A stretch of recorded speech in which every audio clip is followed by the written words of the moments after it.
Trois invités avec nous chaque soir pour décrypter les mouvements de la planète marché. Virginie Robert est avec nous ce soir, présidente de Constance Associés. Bonsoir Virginie. Bonsoir Grégoire. Merci d'être là. Merci à Olivier de Béranger de nous accompagner également. Bonsoir Olivier. Bonsoir Grégoire. Directeur général délégué, directeur des investissements de la financière de l'Échiquier. Et Frédéric Rosier avec nous également au plateau. Bonsoir Frédéric. Bonsoir. Merci d'être là. Vous êtes co-responsable de la gestion de portefeuille de Mirabeau.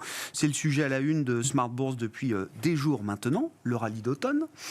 Rallye qui est plutôt tilté value, cyclique, qui profite un peu plus aux actions européennes qu'aux actions américaines. Je ne vais pas trop braguer de ce côté-là, parce que c'est une séquence de quelques semaines seulement.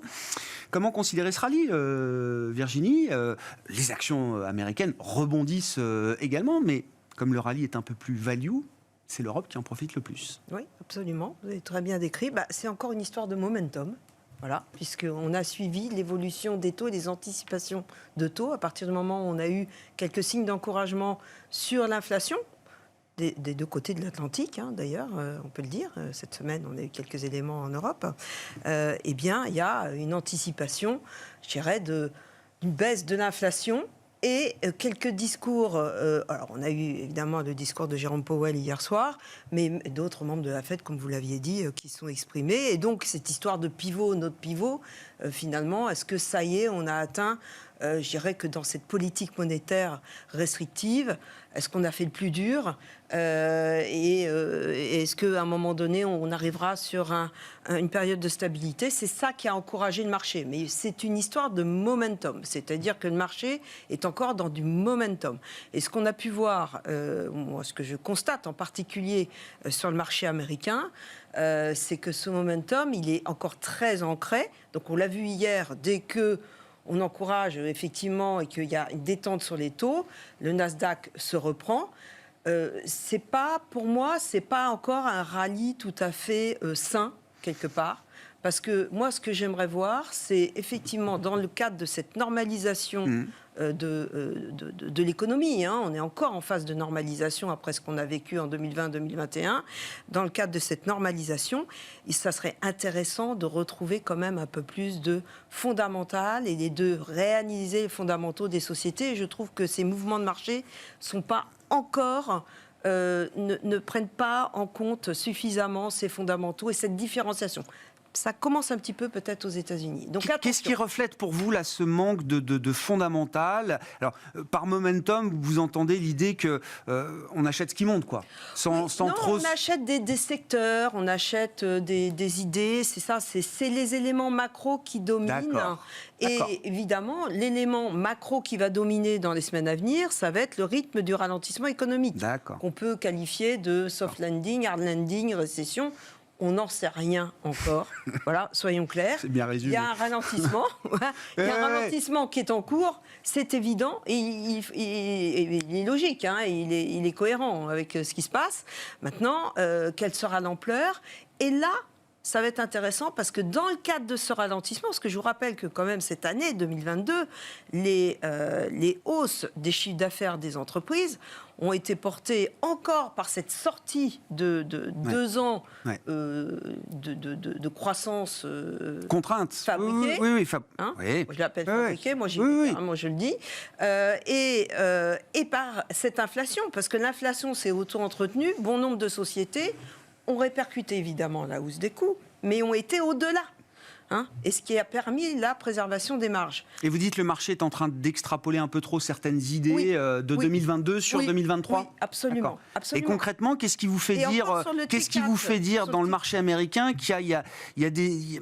que c'est pas le fondamental qui guide pour vous la tendance aujourd'hui. Parce que là, sur certains résultats, certaines sociétés, on voit par exemple dans le secteur de la distribution, on commence à avoir les bons et les moins bons élèves. Et de toute façon, c'est quand une économie ralentit que là, le juge de paix, c'est la qualité des résultats. Et c'est ça qu'on devrait avoir en 2023. C'est ça qui doit animer les marchés. Et j'espère que ça sera ça. Et ça sera d'autant meilleur pour nous, gérants actifs. Si on est gérants actifs. Mais ça veut dire, Virginie, plus qu'une dispersion sectorielle, parce que la dispersion sectorielle, elle existe. Derrière les indices, il y a quand même une dispersion sectorielle importante au terme de cette année 2022. Vous attendez une dispersion encore plus forte au sein des secteurs. Vous voulez voir la dispersion intrasectorielle. Bien sûr. Bien sûr, mais nous, on gère avec les avantages compétitifs, l'analyse des avantages compétitifs. C'est là qu'ils doivent s'exprimer. Et c'est là, c'est l'agilité, c'est la qualité de l'exécution des managements, c'est tout ça. Et avec des éléments qui sont compliqués pour les entreprises, pour les émetteurs. Donc, c'est ça qui va être intéressant. Olivier, votre lecture et votre analyse de ce rallye, alors qui a pris une dimension un peu de rallye, de everything rally depuis quelques jours, puisque même l'obligataire se met à rallier désormais. Les taux rebaissent assez nettement encore aujourd'hui. Moi, j'aurais une analyse un peu différente sur l'Europe, où la valorisation, la qualité des résultats et le positionnement expliquent le rebond. On était arrivé fin septembre, début octobre, à des valos proches de 10 fois les résultats 12 mois forward, c'est un niveau généralement où ça rebondit toujours. Donc ça, c'est la première chose. La deuxième chose, c'est que les rallyes des cycliques en Europe, il a été essentiellement drivé par les résultats. Il n'est pas drivé par une attente d'une croissance qui tout d'un coup rebondirait ou serait meilleure qu'anticipée, même si de temps en temps, effectivement, il y a peut-être des espoirs un peu infondés sur la qualité de la croissance 2023. Et puis, dernièrement, le positionnement sur l'Europe, il est épouvantable et il est toujours épouvantable. C'est-à-dire, malgré 20% de hausse sur le CAC ou 15% sur les indices européens, les chiffres seront publiés demain, mais très probablement, ce sera la 42e sortie consécutive des fonds mutuels en Europe par les investisseurs internationaux. Donc, c'est pas un rallye de qualité sur les fondamentaux, certes, mais on était quand même arrivé sur des valos qui étaient, sans dire bradés. En gros, bradé, c'est quand vous êtes 2 écarts types sous la moyenne historique. Là, on était à 10 fois les résultats de 12 mois forward. C'est un écart type et demi, un écart type 3 quarts. Donc, on ne peut pas parler de screaming buy comme parlent les anglo-saxons. Mais on est quand même on était sur des niveaux de valos intéressants. Le désavantage, c'est qu'après 15% de rebond, on est revenu à 11 fois et demi, 12 fois les résultats futurs. Donc là, c'est déjà moins intéressant. C'est de l'ordre d'un écart type. Donc ça, c'est la première chose. Donc moi, je serais un petit peu prudent sur l'Europe dans les semaines qui viennent. Et puis sur l'obligataire que vous mentionnez, j'étais sur ce plateau le 12 octobre, on était sur les niveaux maximum qu'on a atteints. La veille de la publication du CPI américain qui fait que le marché commence à... On s'était dit, on est sur des niveaux qui sont très près de niveaux de cassage de beaucoup de choses. Et on était encore en pleine crise britannique aussi. On était en pleine crise britannique, on était proche de 5, voire au-dessus de 5 sur le 10 ans BTP, on était à 3 sur l'OAT française, 2,5 sur le Bund, on était à proche de 4 sur le Bonos. Et ça, on sait que, vu les taux d'endettement des pays et vu la vitesse à laquelle les taux avaient monté, c'était des niveaux de stress. On avait même évoqué notre fameux indice de volatilité, le MOVE, qui était proche des plus hauts historiques de crise systémique et de crise financière. On en est sorti, ce qui est quand même la bonne nouvelle, c'est qu'on s'est un peu calmé. Alors, c'est très intéressant de comparer la volatilité des marchés actions, qui est à la moyenne. Là, on est à 20 sur le VIX. Sur 40 ans, la moyenne du VIX, c'est 20.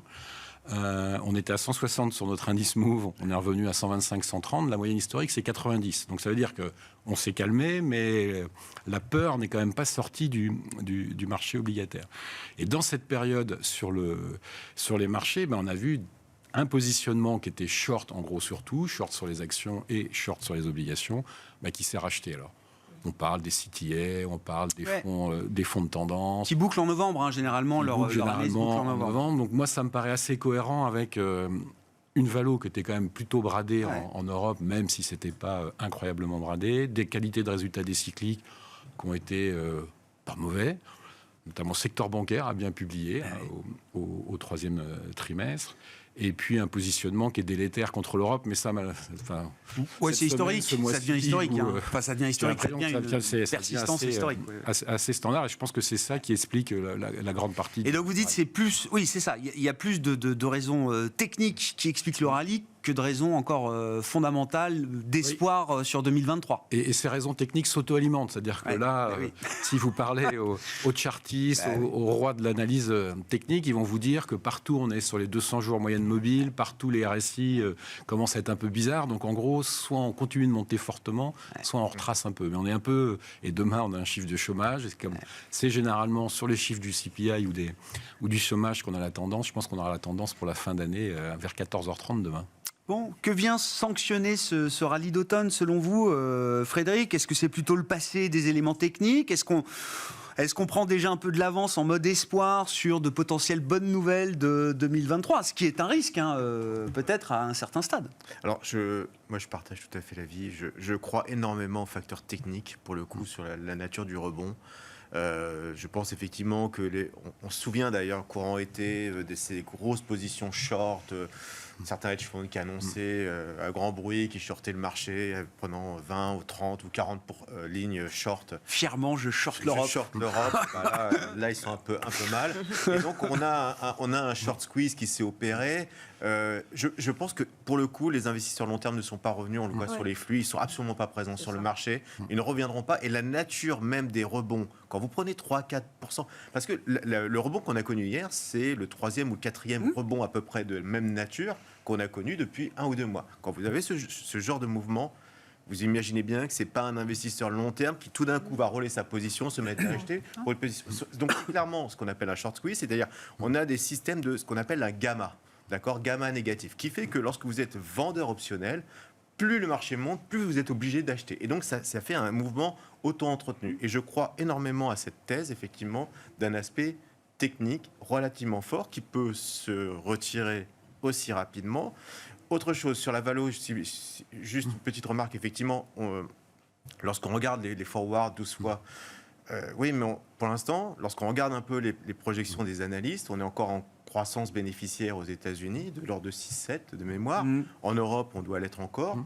Donc, vous voyez, 12, c'est effectivement, ça semble peut-être encore abordable. Ça l'est beaucoup moins, effectivement, c'est une révision des bénéfices l'année prochaine. Oui. On verra aussi, parce que le marché... Le marché est peut-être plus cher qu'il n'y paraît. Et alors, il est aussi dans cette logique de taux réel négatif, c'est-à-dire qu'effectivement, on a de l'inflation, mais les taux, on les voit quasiment plus monter en Europe. Aujourd'hui, on le voit bien avec la réaction qu'on a eue sur les taux longs et même sur les parties un peu plus courtes de la courbe. Donc, si on est déçu quelque part avec la BCE, ça me rappelle un temps où effectivement la BCE était un petit peu à l'envers par rapport à la Fed.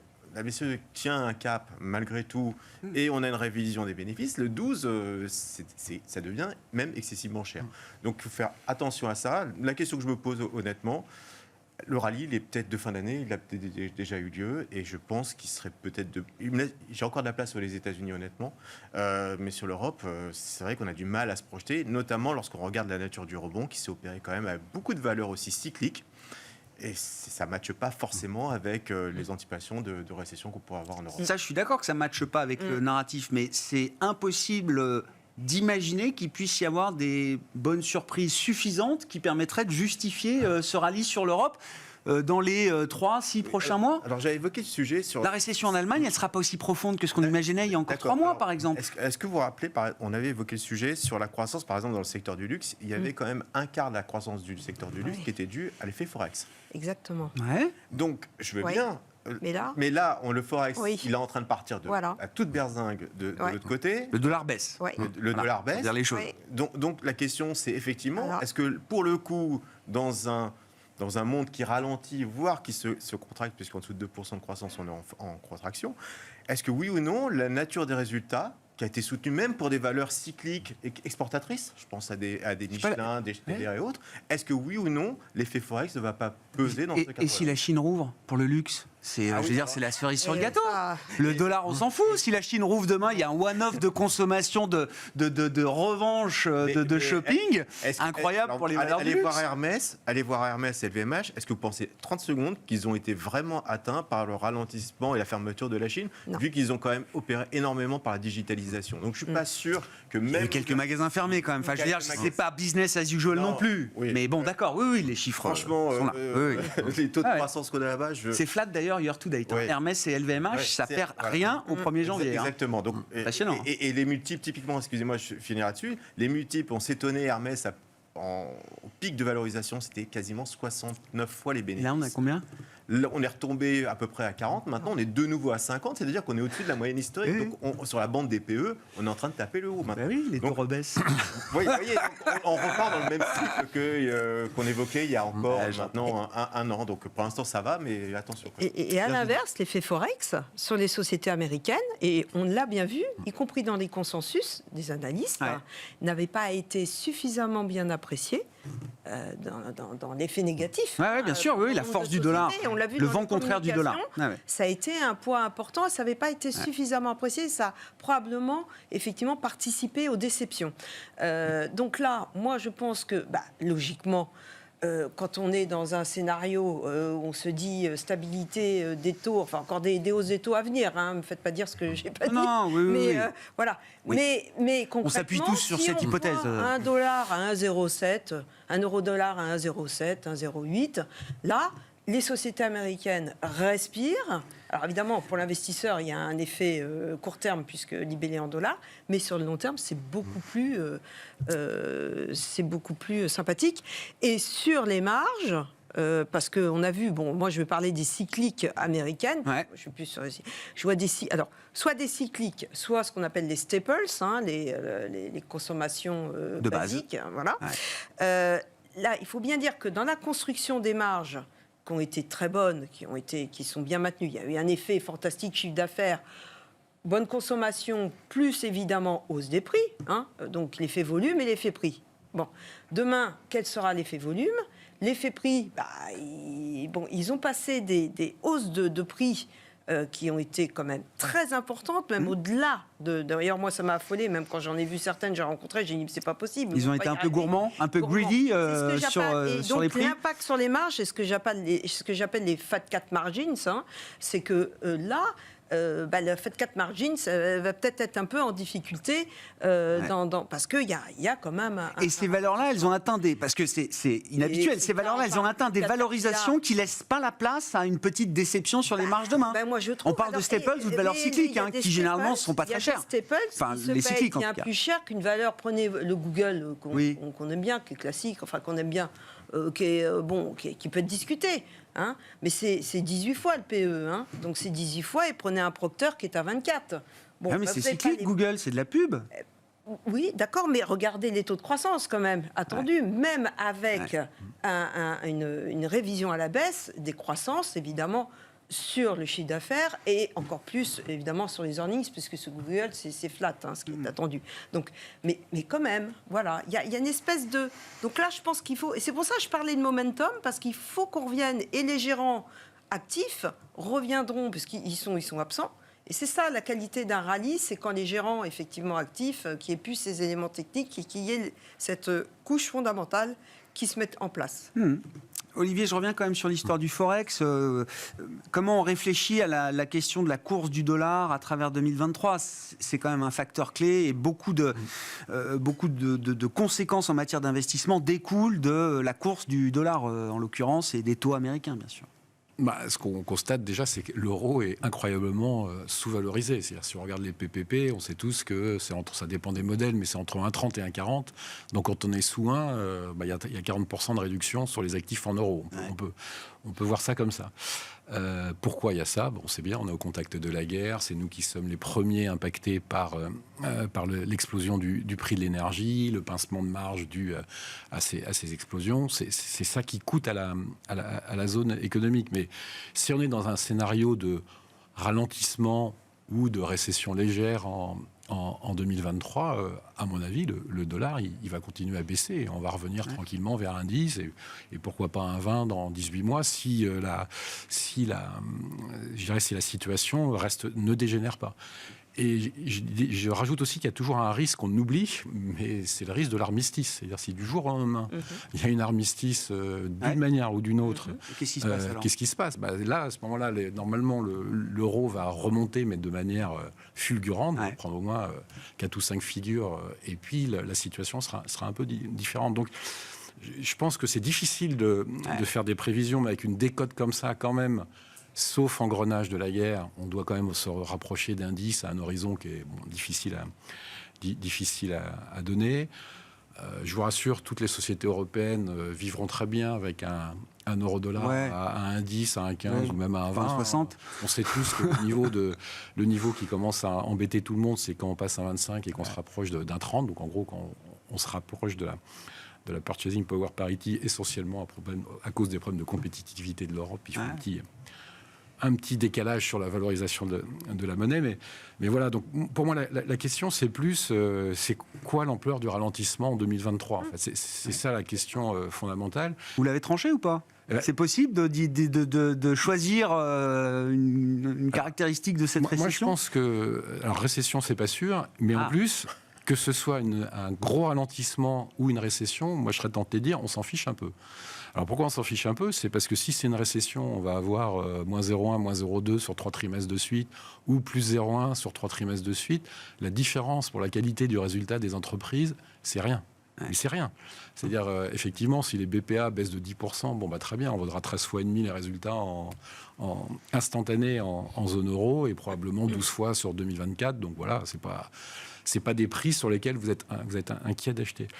Pourquoi moi je pense qu'il y aura une récession soft ou un gros ralentissement, c'est que pour l'instant, il y a zéro crise financière. C'est-à-dire que toutes les grosses dépressions ou grosses récessions qu'on a eues, notamment en Europe, depuis la Seconde Guerre mondiale, c'est quand il y a eu une crise financière. Ouais. C'est quand le système bancaire ne pouvait plus prêter pour différentes raisons. Là, le système bancaire, il est rempli de cash, il a un niveau de fonds propres qu'il n'a jamais eu dans aucune crise depuis Bretton Woods. Donc, il n'y a pas de raison fondamentale, sauf événements exogènes, bien sûr, tous les disclaimers habituels, qu'on ait une récession super forte en zone euro. Et je vous rappelle que qu'est-ce qu'on fait depuis 6 mois en zone euro ? On remonte tous les mois la croissance de 2022. Hein. Alors, on reporte les nouvelles négatives sur 2023. Plus on révise à l'ausse 2022, plus on révise 2023 à la baisse. Mais moi, ma conviction, c'est que les récessions dures, c'est toujours le système bancaire qui vous entraîne dedans. Et la crise, et avant même la crise financière, c'est l'immobilier aussi qui compte beaucoup, d'ailleurs, dans le déploiement d'une crise financière. La correction ou le risque de correction important sur l'immobilier, est-ce que c'est quelque chose qui peut justement être... Il y a des zones tendues, l'Asie-Pacifique, Australie, Nouvelle-Zélande, c'est tendu. Les États-Unis, c'est un peu tendu, mais si vous regardez la part des revenus des ménages consacrés à leur remboursement de mortgage, c'est exactement la moitié de 2008. Donc on va dire c'est 2 fois moins tendu qu'en 2008 sur la capacité des ménages américains. La contrainte immobilière est beaucoup moins forte. À payer. On sait bien qu'en France ou en Allemagne, il n'y a pas de bulle immobilière. Ça peut corriger de 10%, ok, mais comme n'importe quel actif. Donc pour moi, la récession dure, pour l'instant, c'est un scénario, c'est une chance sur 10, mais c'est vraiment pas le scénario central. Et donc je ne vois pas tellement de cas dans lequel les résultats des entreprises seraient durement abîmés en 2023. Après, l'inflation baissera sûrement moins vite que ce que le marché price aujourd'hui. Le plateau sera sûrement plus long. La baisse des taux de la Fed en 2023, moi j'y crois, mais alors pas du tout. Mais bon, on verra ce qui se passe. Et comme la BCE est en retard, de toute façon, là aussi, je ne pense pas que ce soit le scénario 2023. Mais je pense que c'est ça qui est clé pour la qualité des résultats des entreprises. Est-ce qu'on a une récession dure ou... Et je mets dans le même sac une récession légère ou un gros ralentissement. Oui, on tourne autour de la même idée. On tourne autour de la même idée. Moi, je suis plutôt dans le camp numéro 1. Donc, donc ce rallye en Europe, il est, là, on est sur il est assez légitime. Oui, c'est ça. Il faut être un peu prudent parce que techniquement, ça aille vite et tout. Mais sinon, il n'y a pas de... J'ai pas d'inquiétude. Il n'y a pas d'exubérance. Il n'y a pas d'exubérance dans les valos. Vos commentaires, Frédéric. Et puis si on est un peu dans les what if scénarios, si on réfléchit, alors l'idée effectivement d'une résolution, toutes choses égales par ailleurs, du conflit en Ukraine, mais qui ne nous ramènerait pas évidemment la situation intérieure. Il y a aussi comment la Chine réagit. Et on voit que la Chine est en train de réagir. Alors, au plus haut niveau politique, pour l'instant, le discours n'a pas évolué, mais on voit dans les faits que la politique zéro Covid est en train de bouger assez rapidement. D'ailleurs, on laisse à Pékin les gens s'isoler chez eux, à domicile, et plus dans des centres d'isolement. Non, mais c'est déjà quand même une étape. Ça fait rêver. À Guangzhou, on a quand même des hausses de cas Covid très importants, comme on avait pu le voir à Shanghai au printemps. Shanghai avait été confiné au printemps. Guangzhou, on est en train de lever les confinements dans la ville. Qu'est-ce qui se passe si la Chine repart ? Et est-ce qu'une reprise marquée de l'économie chinoise est même souhaitable ? Pour la Chine sans doute, mais pour l'Europe, pour l'Amérique et pour notre histoire d'inflation. Alors, pour l'inflation, bien sûr, parce qu'il y a toujours des zones de tension sur la supply chain, donc c'est plutôt une bonne nouvelle. Donc, détente de l'offre, vous dites. Donc ça, c'est plutôt une bonne nouvelle. Je pense que les Chinois n'ont pas le choix aussi, parce que ça ralentit fort aussi de leur côté. Moi, ce que je regarde, c'est que c'est une zone aujourd'hui où on ne peut pas passer à côté. Alors, c'est très, très compliqué, parce que l'environnement, on va dire, juridique, politique, est très, très complexe à appréhender. de manière factuelle, c'est un marché qui a sous-performé depuis, ça fait plus de 2 ans et demi, quoi, ça sous-performe. Honnêtement, la valo est intéressante. Hong Kong a pris 30% au mois de novembre. Ouais. Oui, mais bon, là, c'était suite à quand même énormément de sous-performances. Vous avez vu les rebonds, notamment même des acteurs de la technologie en Chine. Donc, je pense effectivement qu'il faut s'y intéresser.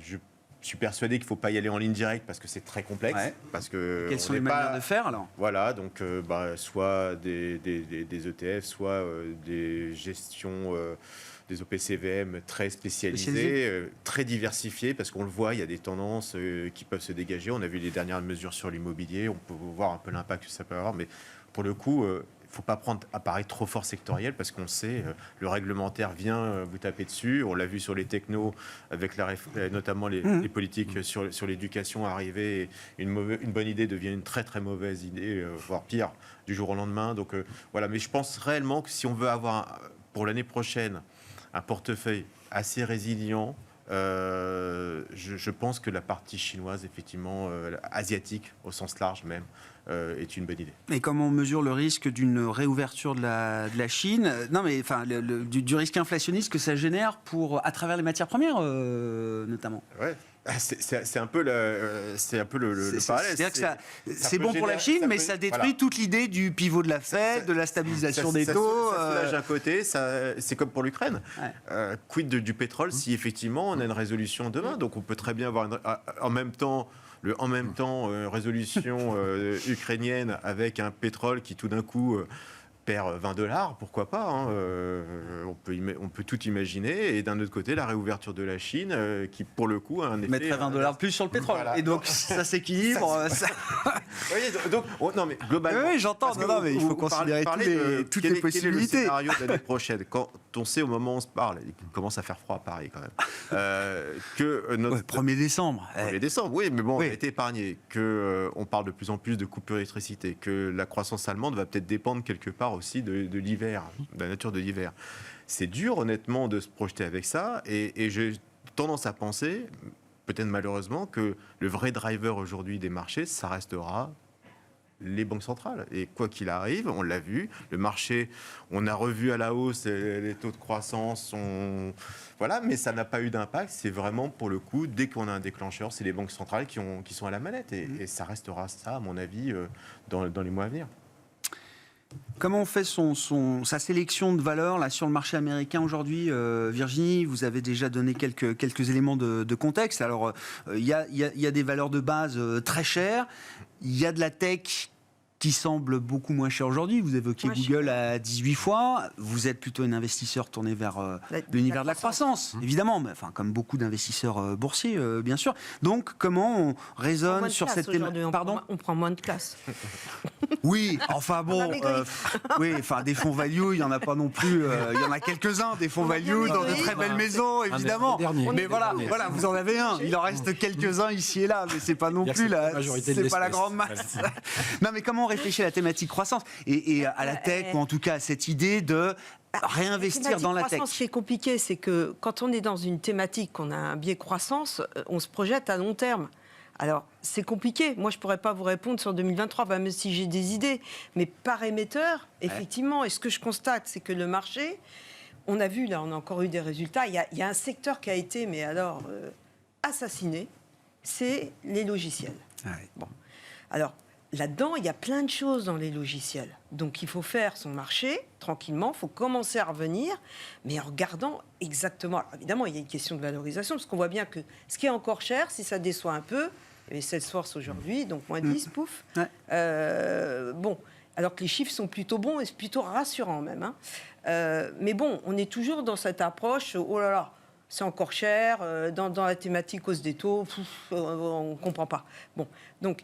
Non, il faut bien comprendre que le cycle d'investissement des entreprises, forcément, ça va moins investir, et notamment les plus petites entreprises, on voit bien, les sociétés de logiciels le disent.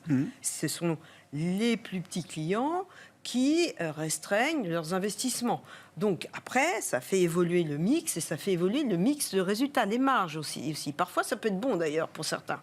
Parfois, ça peut être moins bon. Donc, il faut vraiment regarder ces dossiers à un et commencer à faire son marché. Parce que Si on se projette à 2-3 ans, de toute façon, celles qui ont des qualités en plus de bilan tout à fait sympathiques qui leur permettent de toute façon de continuer à investir dans leur croissance, c'est des bons élèves de demain. C'est quoi un gagnant des logiciels pour vous avec le filtre des avantages comparatifs qui guide vos investissements, Virginie? Il y a toujours le good guy. Le good guy, le très bon, le bon élève. C'est Microsoft, évidemment. Ouais. Bon, mais qui est un peu cher, moi je trouve. Mais bon, voilà, c'est le good guy. Donc ça, il y en a partout. Mais un Salesforce, il faut commencer à regarder, effectivement. Ou un Adobe. Voilà. Bon, c'est pas exclu que ça baisse encore, une fois de plus, parce que tant qu'on est dans cette lecture de momentum, mais bon, si on veut se positionner pour les années à venir, faut commencer tranquillement. Voilà. Et puis il y a des sujets. La cybersécurité, ça va pas s'arrêter du jour au lendemain. Non. Moi, je reviens sur le sujet de la Chine, puisque nous, on n'est pas revenus, mais nous, on ne fait pas d'allocation pays. Mais dans notre fonds monde, effectivement, la Chine, on en est sorti il y a 3 ans, parce que sur les sujets que vous avez très bien évoqués, et on ne peut pas, nous, en tant que gérants d'investisseurs, d'émetteurs, se réveiller le matin avec le parti qui a pris une décision et qui fait que... et donc, vous investirez plus en Chine? Non, je ne dis pas que j'investirai plus en Chine, mais on a besoin d'y voir beaucoup plus clair. Il reste quand même aussi un sujet, il ne faut pas l'oublier, parce que le parti chinois, là, est confronté aussi à... Je ne sais pas si on peut dire c'est confronté à une crise de crédibilité, mais on l'a vu, il y avait le sommet qui a réaffirmé le pouvoir, mais bon, il y a le sujet du Covid, du zéro Covid, etc. On sent qu'il y a quelques quand même pressions. Il y a toujours le sujet de Taïwan. Faut pas occulter qu'il peut y avoir un sujet de Taïwan en mars. Pourquoi en mars? Je sais pas. Enfin. Oui, non, mais un jour, voilà. Oui, à un moment, non, oui. Voilà. Donc, oui, il peut y avoir une résolution sur le conflit ukrainien. Et d'ailleurs, on en parle un peu. Mais bien sûr. Oui. Il y a tellement de choses. Donc, vraiment, regardez comment on fait. Il faut regarder ces dossiers tranquillement. Et en revanche, nous, on avait de la défense en portefeuille.